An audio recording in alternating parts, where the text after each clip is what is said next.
Lone Trail is amazing. Going ahead and dropping the title of the video and spoiling my opinion of the event right at the beginning. It is the latest and perhaps greatest event in Arknights, and there really is a lot to get into with this event, as it is one of the longest events in Arknights. So if you really want to get the most out of it, you're gonna have to sit down and experience it for yourself. But what do I mean that there's a lot to get into with this event? It marks the end of the current Rhine Lab stories, and it has a humongous lore drop on the Doctor and humanity as a whole. Personally, I could see the argument that that's a little much, but they do tie the two together quite well. Aside from that, Lone Trail serves as a bit of a setup for Enfield. It's not directly related as far as I know, but definitely lays some foundation. It reveals to us the existence of a bubble around the planet known as the Star Pod, a literal curtain covering the sky about 6 kilometers above the surface of Terra. This prevents the development of airplane-like technology on Terra. So at least now we have an answer for why airplane travel doesn't exist. Also, imagine a world where the sky is almost 3 kilometers shorter than Mount Everest. Kinda seems like something important to have known before, but here we are. Kristen's goal is to pop this bubble and reveal the true sky of Terra. The story, of course, follows Silence and Saria and completes their character arcs. The event also gives us plenty of Mulesys and Holeak content. As the two Banner sisters, they of course get great focus. Mulesys' loneliness is on full display, with her coping mechanism of attaching herself to others coming back to haunt her. Holeak, of course, is chaotic neutral, basically being here purely for her own interests and causing chaos the whole time. Rosemontis and Ifrit return to Columbia for the first time since they were experimented on, and Rosemontis gets to confront the man who experimented on her and gives him the justice he deserves. Ifrit, however, serves more of a pillar of support for Saria, Silence, and Rosemontis. Kristen is the standout character to me. The event expanded upon her established character and built upon her goals, leading to her conclusion at the end of the event. But I've rambled on enough about stuff that isn't Lone Trail story, so let's get into that. The events of Lone Trail take place right after Dorothy's vision, with Dorothy still in military custody. Kristen, who has been working with the military, has gone AWOL, and a mysterious spaceship crashes into Climax. So she's been busy recruiting a crack team of scientists to aid her. Nasty, yes that is her real name, Purvis, fuck Purvis, and Loken Williams, who she got out of prison purely to help her with this. Fuck Loken as well. Loken invites Rosemontis to Climax in order to confide in her before he dies. He is the one who experimented on her, and Kristen doesn't particularly care that this man who experimented on children is helping her, as long as her goals are achieved. Holeak, who is allied with Kristen, goes to town with Mulesys, who is desperately looking for her. Holeak does this for no particular reason. It is literally just to mess with Mulesys' mind. Silence and Saria are also investigating in Trimonts,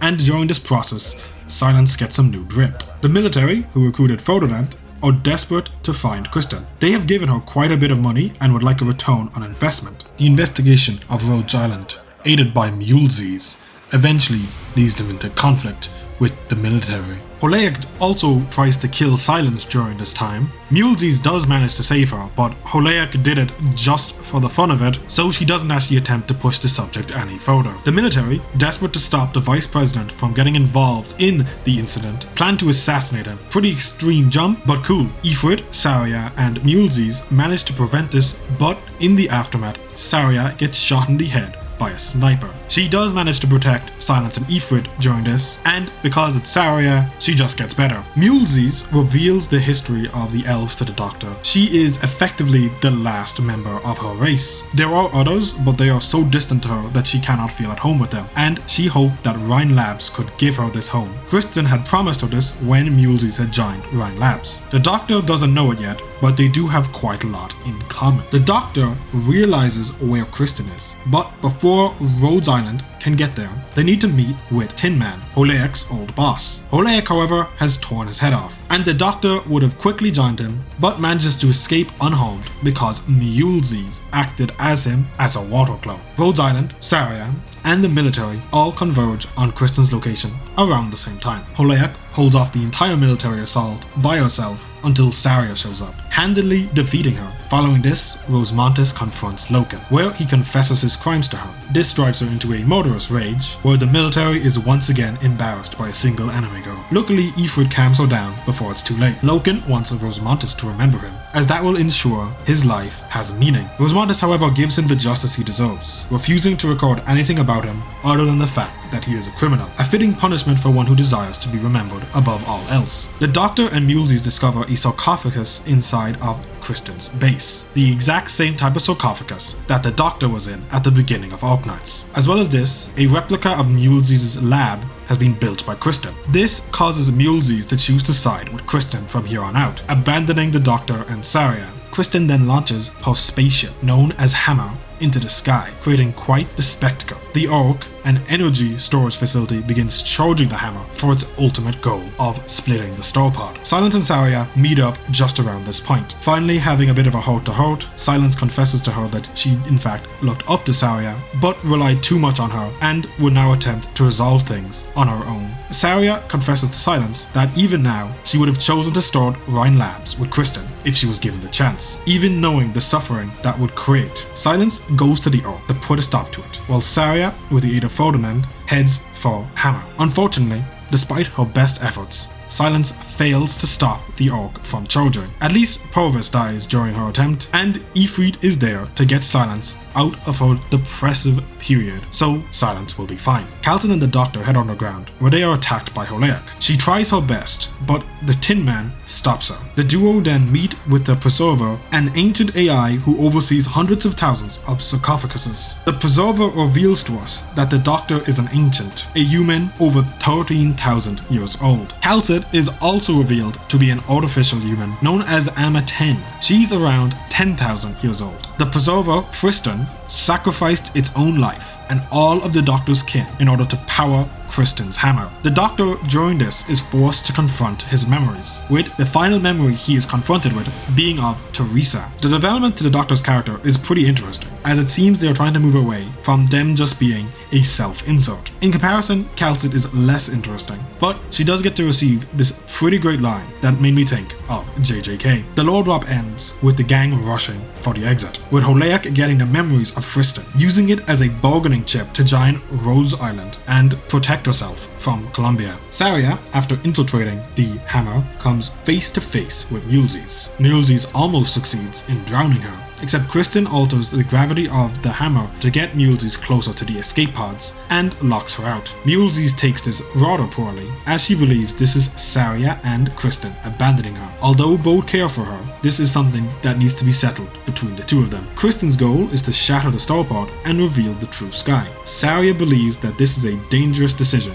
and that she can't allow it. The two engage in battle, with Kristen throwing every planetary body in the room at Saria. But Saria is built different and marches through it all, succeeding in defeating Kristen. Kristen, of course, had prepared for this eventuality, being under no illusion that she could actually defeat Saria. So she drops her out of the Ark, sending her falling 5,000 meters. Mulesies almost kills herself, creating a protective water shield for Saria, and Silence catches her with her drone just before impact. Silence and Saria finally reconcile and agree to trust each other more moving forward, with Silence helping the severely injured Saria get some treatment. The Doctor, after meeting the president of Columbia, the Bird by the way, notices the water bubbles of Mulesies. They return to Mulesies' lab, where they find Mulesies in the process of killing herself. Mulesies is pretty much at her wit's end and believes that she is being abandoned by everyone around her. The Doctor sympathizes with her and reveals to her that they too are one of the last surviving members of their race, convincing her to not give up on finding a home just yet. Kristen, of course, succeeds. She splits the sky, and the world of Terra basks in the true sky for the first time in thousands of years. Kristen has succeeded in defeating her greatest enemy, the sky.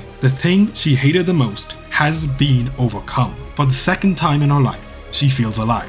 The other was when she showed Saria the sky together. She who is the betrayer, she who is the pioneer, greets her end with happiness. For only 5 days after leaving Terra, the systems on the hammer are shutting down. She enters a sarcophagus, much like the Doctor did, hoping it'll keep her alive long enough for someone to find her. But before that, she wishes Terra a good night. And that basically is Lone Trail Saria has basically taken over the running of Ryan Labs following this, and Silence has become more of a moral overseer for all scientists within Columbia. Mulesies, alongside Nasty, are going to move forward as a team, hoping to build the homes they so desire. This event is definitely more stacked than any other Arknights event, at least in my opinion. And as the climax of the Ryan Lab story, I do think it deserves to be so. The main cast is extremely strong and very compelling. The event also features one of the best antagonists. Kristen is extremely interesting and has made many Arknights fans fall in love with her after her role in Lone Trail. I for one find her to be a very interesting character and truly enjoy her for who she is. Like many in Ryan Labs, she is unconcerned for the safety of those around her, only really showing care for those who she is close to. While not as immoral as Purvis or Logan, she is no Saria when it comes to being moral. The event overall is absolutely one of the highlights of the Arknights experience, with fantastic music, fantastic CGs, and a fantastic story. I know it was our 4th anniversary on the global server, but on the CN server, it really did deserve that spot. It felt special, and that's pretty much all I have to say on it. Be good people, and I'll talk to you next time. Listen, I don't want to complain, but was the 6-hour Saria and Silence sex scene really necessary for the overall plot of Lone Trail? IMO, it was a bit much.